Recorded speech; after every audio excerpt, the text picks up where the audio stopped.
여호수아 12장 7절과 8절.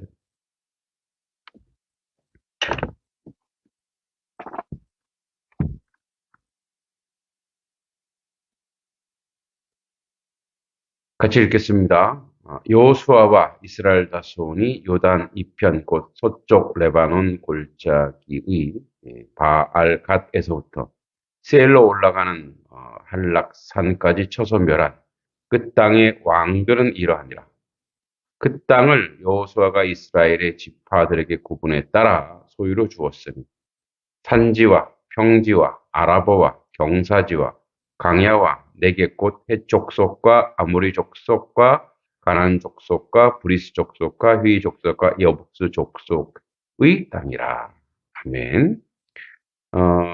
이제 7, 8절부터 이제 24절까지 전체가 그다음부터 이제 여호수아가 정복한 왕들의 명단이 쭉 나옵니다. 7, 8절 정리해 보면 요단 동편 점령이 모세의 중심으로 이루어졌던 것과 달리 서편 정복할 때는 모세의 후계자 여호수아가 이스라엘을 지휘했습니다.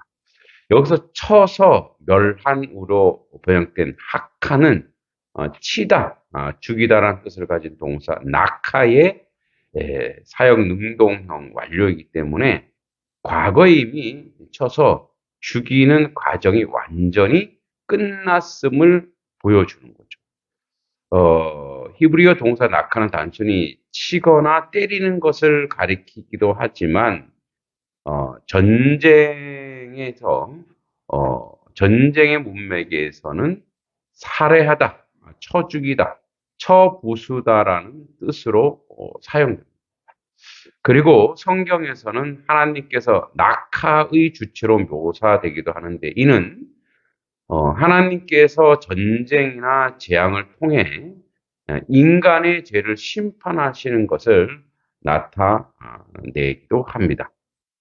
특히 본문에서 내 하나님 여호와께서 그들을 내게 붙여 너로 치게 하시리니 이 낙하, 이때 낙하를 썼는데 이 예언의 말씀, 이제 신명기 7장 2절에도 이 말씀이 있는데 예언의 말씀이 완전히 성취된 것은 낙하라는 동일한 단어를 사용함으로써 보여주고 있습니다.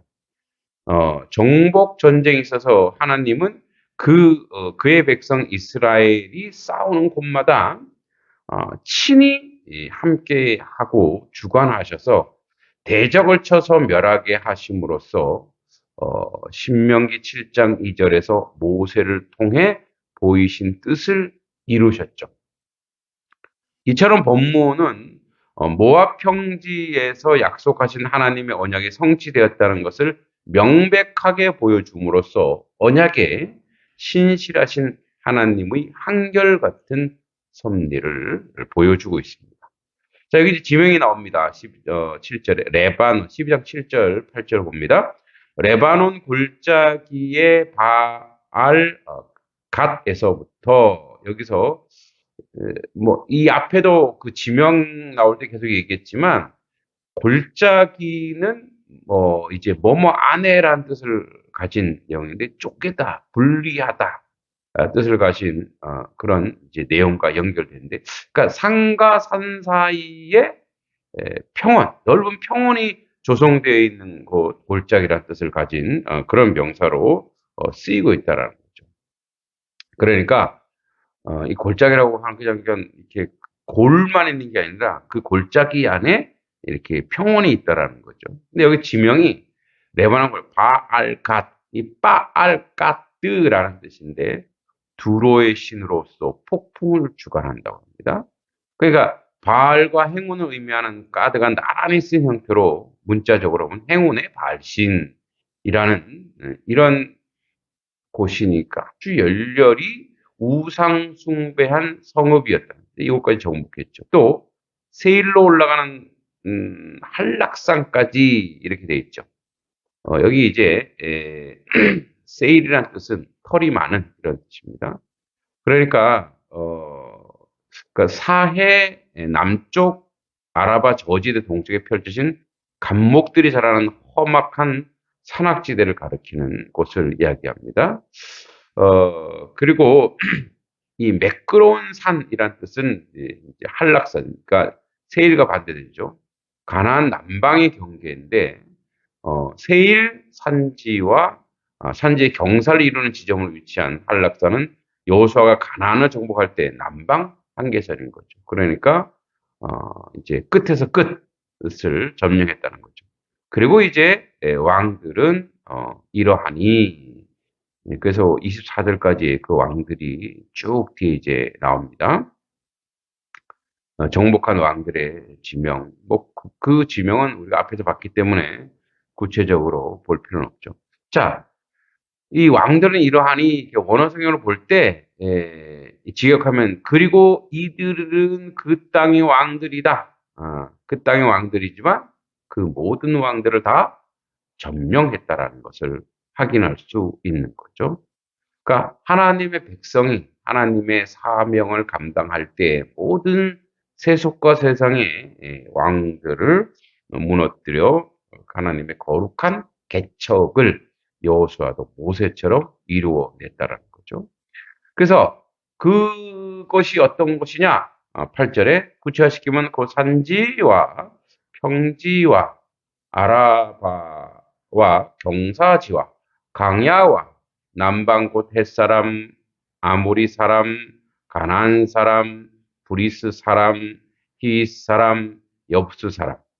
그러니까 거기가 산지도 있고 평지도 있고 경사지도 있고 강야도 있고 남방 지역도 있고 이런. 그래서 그 이스라엘의 성지순례를 가본 분들은 그러니까 이스라엘 하면 우리는 뭐 광야라고만 생각하는데 이스라엘이 다양한 종류의 땅들이 있다. 그러니까 심지어 밀림 같은 그런 우거진 숲도 있고, 해변길도 있고, 왕의 길도 있고, 광야도 있고, 산지도 있고, 아주 뭐랄까요, 다양한 종류의 뭐랄까요, 땅의 종류들이 있다라는 거죠.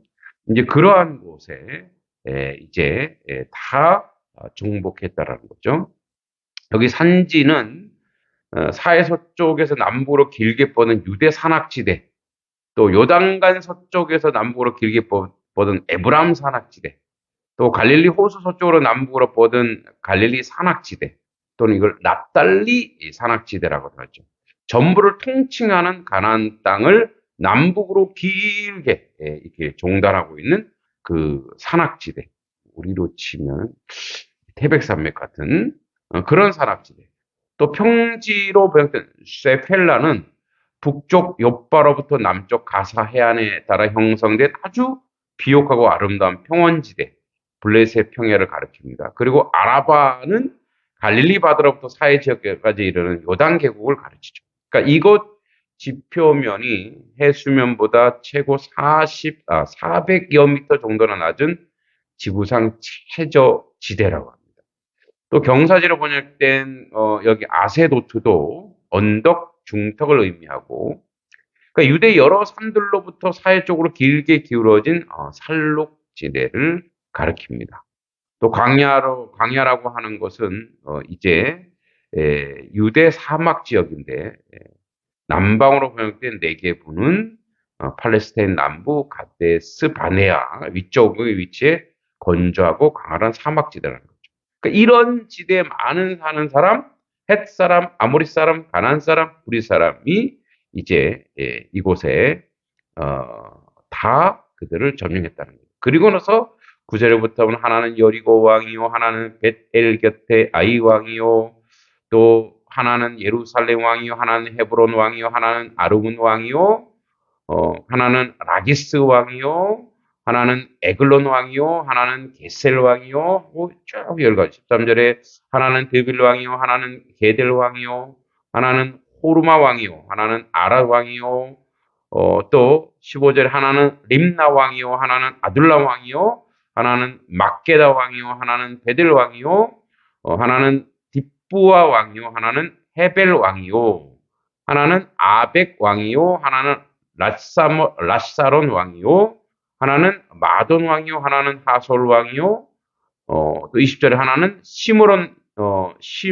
무론 왕이요, 하나는 악삽 왕이요, 하나는 다낙 왕이요, 하나는 무기또 왕이요, 하나는 게데스 왕이요, 하나는 갈멜의 용노암 왕이요, 하나는 돌의 높은 곳 돌의 왕이요, 하나는 길갈의 고임 왕이요, 하나는 디르사 왕이요, 도합 31왕이었더라.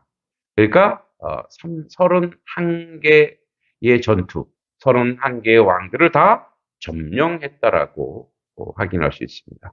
이제 우리는 12장을 통해서 요단강 이편과 동편과 서편의 모세와 여호수아를 통해서 이 가나안 땅을 전체를 점령했던 것을 알 수 있습니다.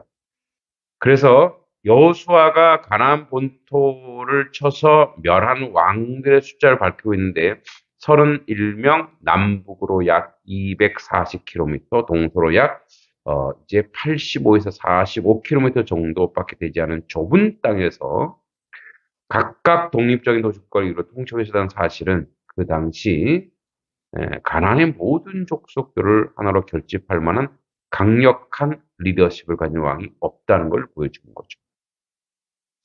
그러니까 여호수아 정복 전쟁은 당시에 팔레스타인이 이와 같이 상호 분열 양상을 보였으므로 큰 저항에 부딪히지 않고 진행될 수 있었습니다. 그러니까 이처럼 이게 통일되지 않았다는 것은 그 정도로 인간의 신성과 인간의 나약함, 또 인간이 자기가 얼마나 교만한지를 그대로 보여주고 있는 거죠. 여호수아와 모세는 하나님의 백성으로 하나님의 뜻에 따라 하나님의 역사에 따라 하나님께 순종하는 그런 이미 구조적으로 우리는 피조물은 창조주 하나님 앞에서 연약한 인생이기에 그 앞에서 선 자로서의 겸손하게 이 땅을 살아갈 때에 우리에게 생각지도 못하는 아주 놀랍고 위대한 하나님의 역사가 나타나는 거죠. 그러나 이 가나안 31개국의 왕처럼 자기가 왕, 내가 최고다고 할 때 분열되고 쪼개지고 무너질 수밖에 없습니다. 우리 또한 예수 그리스도 안에서 샬롬으로 통치하는 샬롬의 왕국, 하나님의 뜻에 따라 하나님 앞에서 온전히 사는 하나님의 백성으로 세워가는, 그래서 오늘날에 많은 사람들이 너도 옳다 나도 옳다, 그래서 모두가 우두머리 되려고 하는 그런 시대에 겸손하게 주님을 내 삶의 왕으로 모셔 삶에서 승리하는 그런 교훈을 이 가나안 정복 전쟁에서 확인하시기 바랍니다. 우리는 이제 이 여호수아와 모세를 통해서 우리에게 역사하신 하나님의 뜻을 온전히 또 받들어 순종하는 그런 하나님의 자녀로 온전히 세워져 가길 간절히 소망합니다. 기도하겠습니다. 주님, 주님의 뜻을 온전히 이루는 하나님 백성 되게 하시고 하나님의 은총과 하나님의 은혜와 하나님의 섭리가 오늘도 다시 한번 하나님을 왕으로 섬기는 하나님의 통치 안에 들어가는 거룩한 땅 샬롬의 왕국을 온전히 세워가는 하나님 백성 되게 하시고 겸손히 허리를 돌리고 주님 옆에 순종하며 나아가는 하나님의 자녀로서 아버지 세워져 갈 수 있도록 이끌어 주시고 인도하여 주시옵소서. 하나님의 선한 역사를 우리 인생 중에 온전히 세워 주시고 이끌어 갈 줄 믿고 예수님의 이름으로 간절히 기도하옵나이다. 아멘.